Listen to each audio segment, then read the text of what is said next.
ओम शांति। आज प्यारे मीठे भगवान की मीठी मुरली मंथन की डेट है 9 अगस्त 2021। तो मीठे मीठे बाबा ने हमें मीठी मीठी समझानी दी है, वो इस प्रकार से है।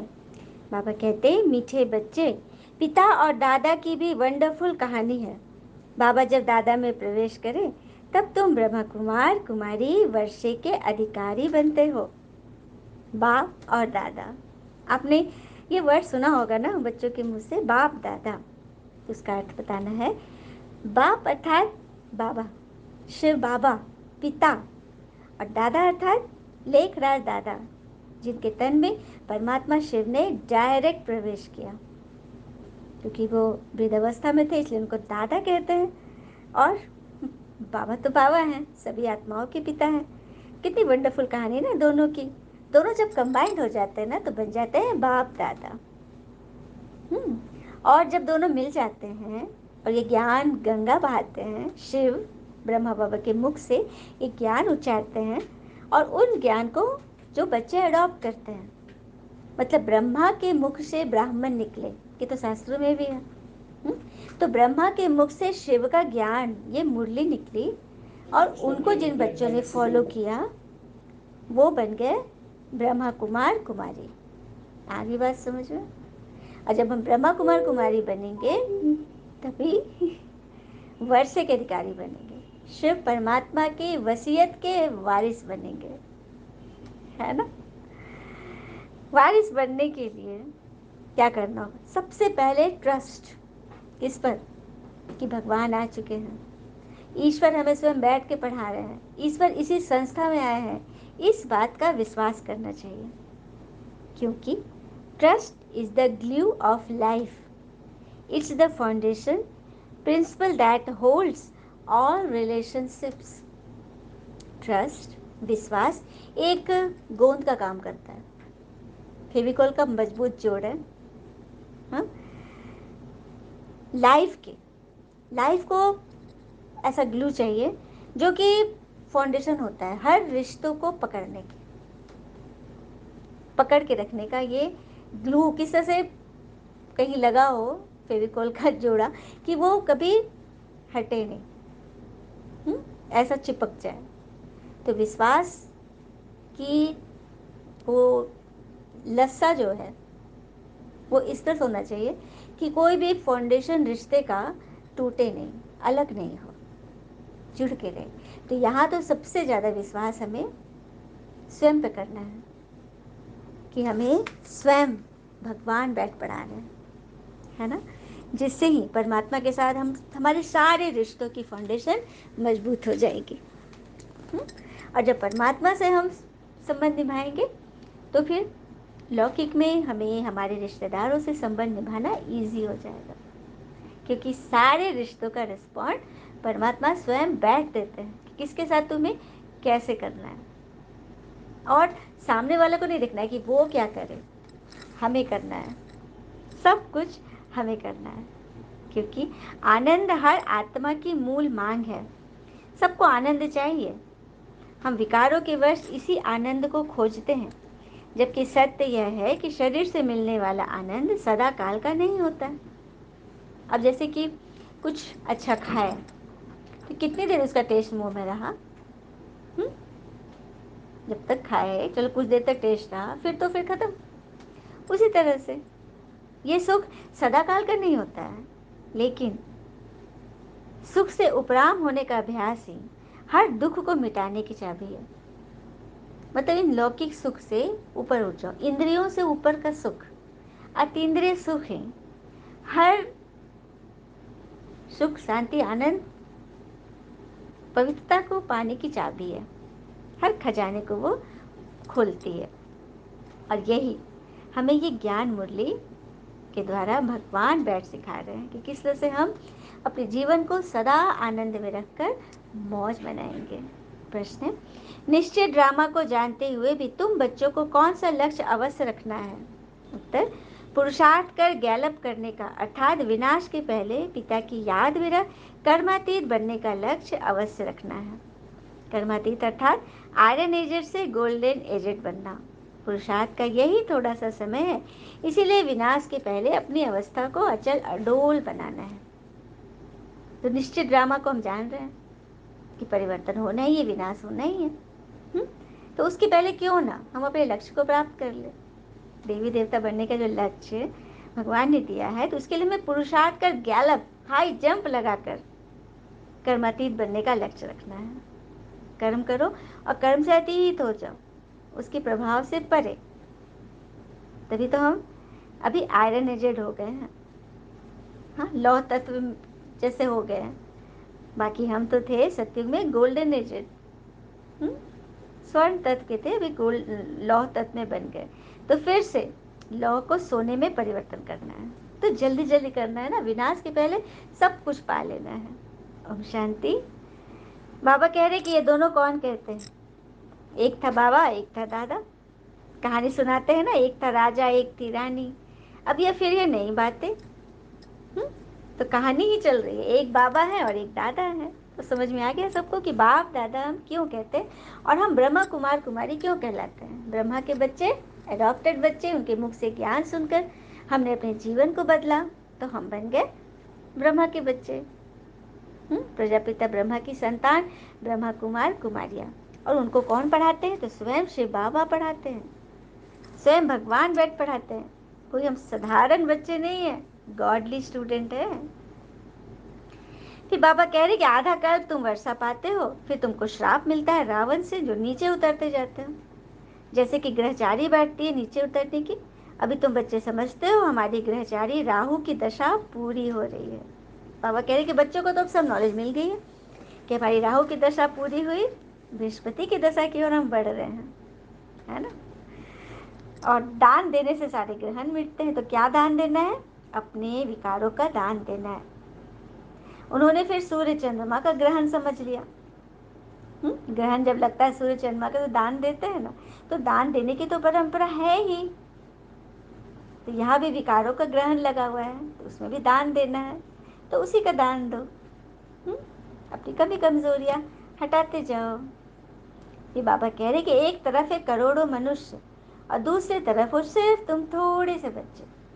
तुम्हारे में भी कितने हैं जो निश्चय बुद्धि है? निश्चय बुद्धि विजयंती फिर जाकर विष्णु के गले की माला बनेंगे। बाबा ये भी कह रहे, एक तो तुम मुट्ठी भर हो थोड़े से, उसमें भी पक्के निश्चय बुद्धि कितने, उसमें से भी छटैया होगी। उसमें से भी पक्के निश्चय बुद्धि कौन है? तो वही बात है, जो पक्के निश्चय बुद्धि वही विष्णु की माला मतलब स्वर्ग में आएंगे। हाँ, तो एक है रुद्राक्ष की माला, दूसरी है रुंड माला। रुद्राक्ष की माला हो गई शिव की माला, क्योंकि शिव के बच्चे तो सभी हैं, लेकिन रुंड की माला विष्णु की माला में वही आएंगे जो पुरुषार्थ में नंबर 1 जाएंगे। आगे बात समझ में, ये निशानी है। हाँ, माला 8 की भी होती है, 108 की भी होती है, 16,108 की भी होती है। अब 16,000 है या 5-10,000, उनका कोई हिसाब नहीं निकाला जाता, बस ये मालाएं गाई जाती है। भक्ति में हमने सुना है ना, कि मालाएं होती हैं। तो ऐसे माला के दाने बनते हैं बच्चे जो अच्छी रीति पुरुषार्थ करते हैं। फिर बाबा कहते तुम जितना नजदीक आते जाएंगे तो ये सब समझते जाएंगे। आज हम यहाँ हैं, कल विनाश होगा, फिर सत्युग में देवी देवता बनेंगे, बाद में वृद्धि को पाते हैं। सत्युग के आसार भी दिखाई पड़ते हैं। बच्चे कह रहे कि मुझे दिखाई दे रहे हैं। जब तुम एक्यूरेट संपूर्ण बनने के लायक बनेंगे तब तुमको और जास्ती साक्षात्कार होगा। लास्ट समय देखो, आदि में साक्षात्कार हुए थे, जो भी आत्मा ब्रह्मा बाबा से मिलने आते थे उनको अपने ईष्ट देव देवी का साक्षात्कार होता था, और इसी कारण से उनको निश्चय होता गया। तो ये कार्य, साक्षात्कार का कार्य बीच में बंद हो गया है, अभी लास्ट में होगा। सब दिखाई देंगे कि हम कौन से दिव्य स्वरूप में हैं और हमें किस रूप में अपनी तैयारी करनी है, बाबा की टचिंग को कैच करनी है, कितना हमें पवित्र बनना है मन बुद्धि से। कितना शुद्ध होते जाएंगे ना, उतना उनकी टचिंग को कैच करेंगे। तो ये सब आगे होंगी। फिर बाबा कह रहे कि नई दुनिया में वैभव बहुत होते हैं। लक्ष्मी नारायण के पास तो बहुत वैभव था। हाँ, श्रीनाथ द्वारा मूर्तियों के आगे भी कितने वैभवों का भोग लगाते हैं। क्योंकि लक्ष्मी नारायण मतलब प्रारब्ध पाए हुए हैं, स्वर्ग के राजा रानी है, महाराजा महारानी, तो उनका मंदिर बहुत भव्य, बहुत धनाढ्य लोग बनाते हैं। बिरला टाटा लोग लक्ष्मी नारायण का मंदिर बनाते हैं, क्योंकि वो लोग स्वर्ग के राजा रानी, साधारण मंदिर नहीं होगा उनका। ये तो सबको अनुभव है। सब याद कीजिए, लक्ष्मी नारायण का मंदिर कभी कोई साधारण किसी गांव के छोटे से मनुष्य ने नहीं बनाया, बड़े बड़े धनाढ्य लोग बनाते हैं। यही रहस्य कि स्वर्ग के राजा रानी थे तो उनका मंदिर छोटा होगा ही नहीं। अभी तुम संगम पर राजयोग सीख रहे हो। इस संगम को कल्याणकारी युग कहा जाता है। संगम का ही गायन है ना, गंगा सागर का मेला दिखाते हैं। तो गंगा सागर, ज्ञान सागर परमात्मा, और हम बच्चे ज्ञान नदियाँ। तो सागर और नदियों का मेल होता है। इसी को तो बाबा क्लियर करके समझा रहे हैं। फिर आगे बोल रहे बाबा, भले कोई अपने को एक्टर समझते भी हैं, परंतु कल 5000 वर्ष का है ये किसको भी पता नहीं। मतलब ये तो दुनिया जानते हैं कि यह सृष्टि एक रंगमंच है, हम सभी एक्टर्स हैं, ये तो हमने सुना है, डायलॉग सुना है हुआ है, लेकिन यह नहीं जानते कि यह कल्प की आयु सिर्फ 5000 वर्ष है। वो तो लाखों वर्ष कर देते हैं, किसको भी पता नहीं है। कहाँ 84 जन्म, कहाँ 84 लाख, दोनों में कितनी ज़्यादा डिफरेंसेस है। 84 जन्म में ही आत्मा की ये हाल हो गई है कि जर्जरी भूत हो गई है, तो 84 लाख जन्म में क्या होगा, कौन बैठ हिसाब लगाएगा इतना। तो अभी तुम रोशनी में हो, तुमको सब कुछ पता पड़ रहा है कि कोई 84 लाख नहीं है, सिर्फ 84 जन्म है। ये भगवान ने आकर बताया। फिर बाबा कह रहे हैं, मैं तुम्हें ब्रह्मा के द्वारा अपना बनाता हूँ। लौकिक बाप को तो कम से कम ज़्यादा से ज़्यादा 8, 10, 15 बच्चे होंगे, लेकिन शिव बाबा के तो बेहद के बच्चे हैं। सभी आत्माएं, पशु पक्षी, सभी बाबा के बच्चे हैं, है ना। इतने बच्चे सिवाय निराकार के किसी को नहीं हो सकते। साकार शरीर से इतने बच्चे हो नहीं सकते। तो अभी तुम इन बातों को अच्छी रीति जानते हो और याद करते हो। अपने को आत्मा समझ, मुझे याद करो। सत्युग में याद करने की दरकार ही नहीं है। जो भी याद करना सिखाते हैं बाबा संगम पर। फिर बाबा कह रहे, तुम बच्चे जानते हो पिता आई है स्थापना और विनाश कराने, तो जरूर यह सब होगा। पुरुषार्थ करने का भी समय है। माया घड़ी घड़ी तुम्हारा बुद्धि योग तोड़ देती है। अर्जुन, तुम अडोल स्थिर कहाँ बने हो। कहते हैं बाबा, माया के तूफान बहुत आते हैं, कोई तो सारे दिन में घंटा याद भी नहीं करते। बाबा कहते, तुम कर्म योगी हो, 8 घंटा तो यह सेवा करेंगे ना, 8 घंटा याद कर सको, इतना पुरुषार्थ करना है। कम से कम बाबा 8 घंटा दे रहे हैं याद करने के लिए। तो गृहस्थ व्यवहार में रहते सिर्फ याद करना है, छोड़ना नहीं है कुछ भी।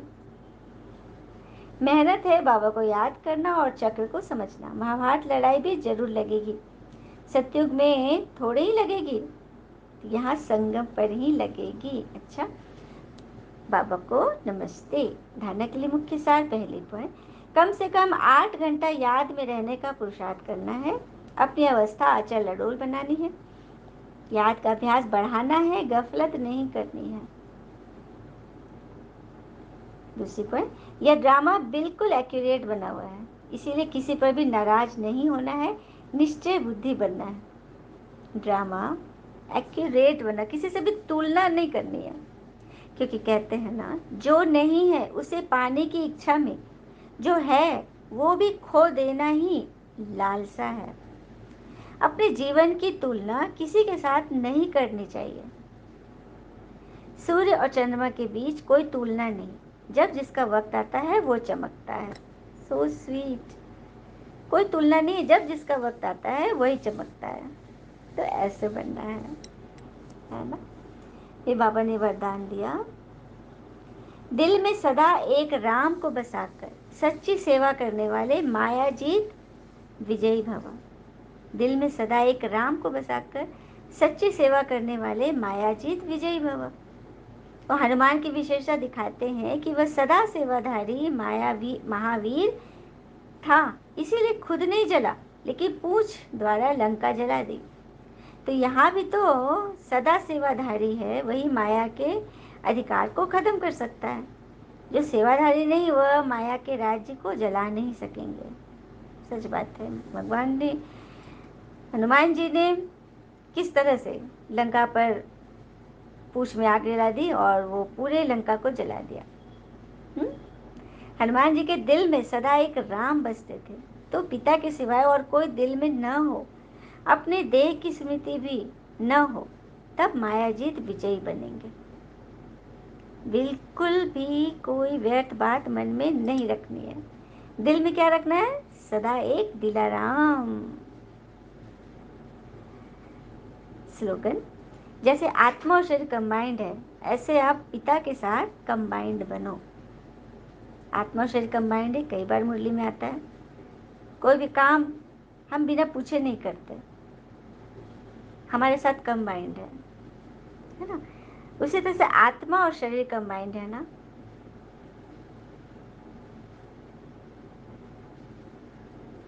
ओम शांति। शुक्र है मीठे बाबा, वो बाबा के प्यारे प्यारे बच्चे। थैंक यू बाबा। All is well always. ओम शांति।